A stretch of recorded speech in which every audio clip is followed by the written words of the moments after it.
కట్టబడిన గాడిదను దేవుడు అన్నారు అది నాకు కావాలి అని.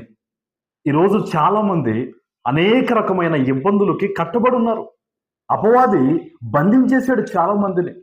అయితే ఒక గొప్ప శుభవార్త ఏంటంటే, బంధింపబడిన ప్రతి వారిని కూడా దేవుడు ఆయనకు కావాలని కోరుకుంటూ ఉన్నాడు. గాడిదకి ఎవరైనా విలువిస్తారా అండి? గాడిదను చూసిన వారందరూ అనుకున్నారంట, ఇది కేవలం బరువులు మోయడానికే పనిచేస్తుంది, ఇది విలువలేంది, దీని బ్రతుకింతే అనుకున్నారు. కానీ ఎప్పుడైతే యేసయ్య అది నాకు కావాలి అని అన్నారో అది విడిపించబడింది. ఆ గాడిద మీద యేసుక్రీస్తు ప్రభు వారు కూర్చున్నప్పుడు ఆ గాడిదకు విలువ పెరిగిపోయింది. అనేక మంది ఆ గాడిదను కూడా గనపరిచారట. హల్లెలూయా.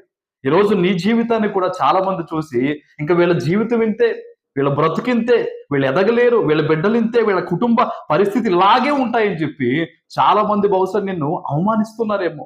నీకు ఒక శుభవార్త ఏంటో చెప్పనా?